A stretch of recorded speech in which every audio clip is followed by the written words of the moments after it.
بسم اللہ الرحمن الرحیم۔ دوستو بھائیو، پچھلے دنوں 14 اگست نر پاکستان پہ ایک عجیب و غریب واقعہ پیش آیا۔ ہم اس واقعے کی پرزور مذمت کرتے ہیں اور حکومت سے یہ مطالبہ ہے کہ ان بدماشوں کو فوری سزا دی جائے۔ ہم ایسے لوگ ہیں اور ہماری ایسی سوچ ہے کہ ہم کہتے ہیں کہ ہماری جو دولت ہے، ہمارے پیسے ہیں، ہمارا سرمایہ ہے، ہم اس کو کھلے عام لے کر دنیا کے سامنے، ڈاکو کے سامنے چلتے رہیں اور ہماری چوری بھی نہ ہو۔ یہ کوئی عقل مند دانا شخص نہیں کر سکتا، یقیناً نہیں کرے گا۔ اگر اس کے پاس پیسہ ہے، دولت ہے، اس کو چھپا کر ہی لے جائے گا جہاں اس نے جانا ہے۔ عورت کا مطلب، عورت کا معنی بھی پردہ ہے۔ آج تک تاریخ میں ہمیں یہ نہیں ملے گا کہ کوئی برقعے والی عورت، نقاب والی عورت اور اسلام کے مطابق چلنے والی عورت وہ کہیں گئی ہو، اس کو چھیڑا گیا ہو۔ ایسا نہیں ہوتا۔ کتنی بدبخت یہ پاکستانی قوم ہے اور خاص کر میڈیا والے۔ میں تو حیران ہوں کہ اقرار الحسن، بہت ہی اس کا نام ہے، کوئی لڑکی قید ہے تو اس کو چھڑوا رہا ہے۔ اچھا کام ہے، اچھا کام ہے، کسی کی مدد کرنا یہ ثواب کا کام ہے، لیکن یہ صحافی ہے۔ صحافی کا مطلب انصاف سے کام کرنا، انصاف کی بات کرنا، دونوں طرف دیکھنا، وہاں بھی دیکھنا، یہاں بھی دیکھنا، یہ نہیں کہ ایک طرف دیکھنا۔ یہ صحافت نہیں ہے۔ آپ نے اس ٹک ٹوکر، اس بدماش لڑکی کے پاس تو آپ گئے، آپ نے اس کے سر پر ہاتھ بھی رکھا اور یہ بھی فرمایا کہ شکر ہے کہ اللہ نے مجھے بیٹی نہیں دی۔ افسوس ہے آپ پر، صد افسوس ہے۔ میں آپ کو بہت اچھا سمجھتا، آپ نے بہت اچھے کام کیے، اور آپ کو پتہ نہیں ہے کہ اللہ رب العالمین کی بیٹی رحمت ہوتی ہے۔ نبی مکرم صلی اللہ علیہ وسلم کو اللہ پاک نے بیٹی عطا فرمائی ہیں۔ آپ کو چاہیے تھا کہ آپ دونوں طرف دیکھتے، معاملات کو دونوں طرف دیکھ کے پھر آپ بات کرتے۔ آپ کے پاس دینی علم نہیں ہے۔ پاکستان کی بنیاد اسلام پر رکھی گئی ہے، کلمہ طیبہ پر رکھی گئی ہے، نہ کہ تمہارے طور طریقے پر کہ عورتوں کو، لڑکیوں کو بغیر لباس کے چھوڑ دیا جائے اور توقع یہ رکھی جائے کہ ان کو کوئی چھیڑے نہ۔ یہ بدماش حکومت، یہ پولیس والے بدماش، یہ ایس ایچ او، یہ تھانے دار، جہاں جتنے بھی یہ اوپر ہیں، چھوٹے بڑے سب، ان کو اللہ پاک نے یہ سمجھ نہیں دی، اور اس حکومت کے وزیر مشیر عمران خان سمیت ان کو شعور عقل نہیں ہے۔ اس پر تو ایکشن لیا جا رہا ہے، لیکن میں کہتا ہوں کہ ایکشن لینا چاہیے۔ کسی کی دی بہن کو کوئی کیوں چھیڑے؟ جو چھیڑے اسے سزا ملنی چاہیے، لیکن اس پر غور نہیں کرتے کہ یہ اسلامی ملک ہے، اس کی بنیاد کلمہ طیبہ پر رکھی گئی ہے، اس کو جانوں کا نذرانہ دے کر اس کو حاصل کیا گیا ہے، اور ایک طرف ہم کہتے ہیں یہ بے عورت کے حقوق کی بات کرتے ہیں اور خواتین جلوس نکالتی ہیں، اور یہ کہا جاتا ہے، یہ سوچ ہے کہ عورتوں کو کوئی نہ چھیڑے۔ میں بھی کہتا ہوں، اسلام بھی کہتا ہے کہ عورت کا تحفظ، اسلام وہ مذہب ہے جس نے سب سے زیادہ عورت کو حقوق دیے ہیں، اور دوسری طرف ہماری سوچ یہ ہے کہ عورت کو کوئی لباس کی ضرورت نہیں ہے، عورت جیسے مرضی چلے پھرے، جون سا مرضی لباس پہنے۔ او بے عقلو، بے دین لوگو، اقرار الحسن تم بھی سن لو۔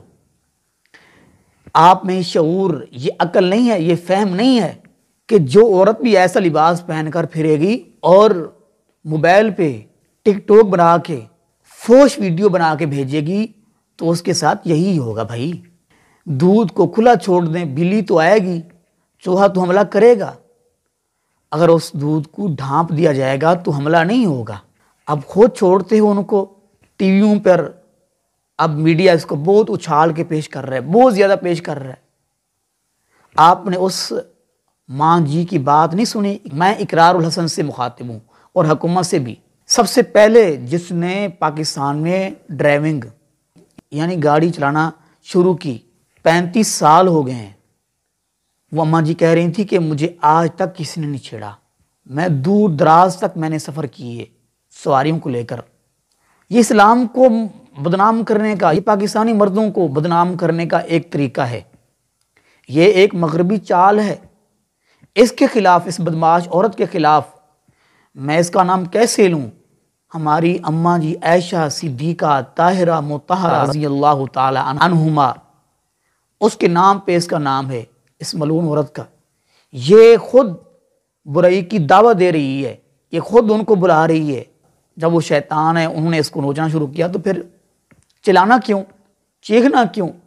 70 سال ہو گئے اس جگہ پہ میرے پاکستان جہاں اس کے ساتھ یہ ہوا ہے، میں کہتا ہوں نہیں ہونا چاہیے، کبھی ایسا واقعہ پیش نہیں آیا۔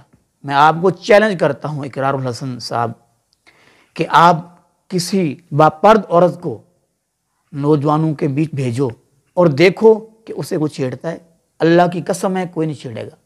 چھیڑیں گے اسے جو دعوت دے گی، جو کپڑے ایسے پہنے گی، جو ٹک ٹوک بنائے گی، فوش فلمیں، فوش جو ہیں وہ کلپ بنا کے بھیجے گی، تو اسے چھیڑا جائے گا، اس کے ساتھ زیادتی کی جائے گی۔ ہم خود ہی موقع دیتے ہیں، تو اس لیے براہ کرم عورت کے لباس پر بھی غور کیا جائے، ادھر جنہوں نے ایسا کام کیا ان کو بھی سزا دی جائے، اور جو یہ کام کر رہی ہے یہ پاکستانی مردوں کو، یہ مسلمانوں کے جذباتوں کے ساتھ کھیل رہی ہے، اس کے اوپر بھی میں کہتا ہوں جو ہے کارروائی کرنی چاہیے، اور اسے بھی سمجھانا چاہیے، اسے بھی سزا ملنی چاہیے کہ قصور تو تمہارا ہے۔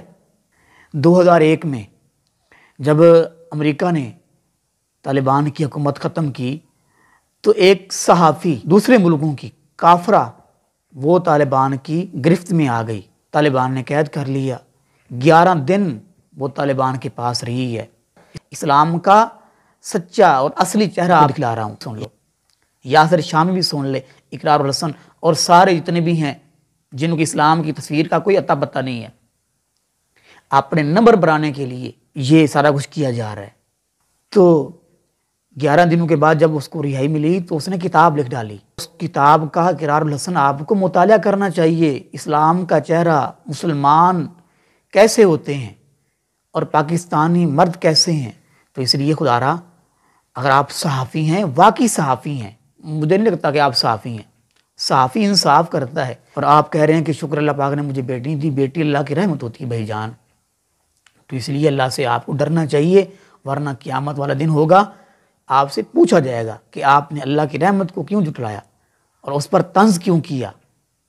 آپ صحافی تھے تو آپ کو دونوں طرف دیکھنا چاہیے تھا کہ اس طرف تو اس کو چھیڑا گیا ہے اور دوسری طرف اس عورت نے کیا کیا، یہ کیا کام کرتی ہے، یہ کیسا لباس پہن کے گئی ہے، یہ وہاں کیا کر رہی تھی اور اس کا پیشہ کیا ہے، یہ مسلمانوں میں بے حیائی پھیلانے والی، میں اسے عائشہ کیسے کہوں، عائشہ تو ہماری ماں تھی جس کے بارے میں قرآن نازل ہوا، جس کی صداقت، جس کی شرافت، جس کی پاک دامنی کے لیے اللہ رب العالمین سے دعا ہے، اللہ رب العالمین ہمارے ان صحافیوں کو ہدایت عطا فرمائے، یہ ہدایت دیں ان کو کہ یہ دونوں طرف معاملات کو دیکھیں اور سچی صاف بات کریں، جیسا کہ اللہ رب رحمان فرماتے ہیں یا ایھا الذین آمنوا اتقوا اللہ وقولوا قولا سدیدا، اے ایمان والو، اے مسلمانو، سچی سیدھی بات کرو۔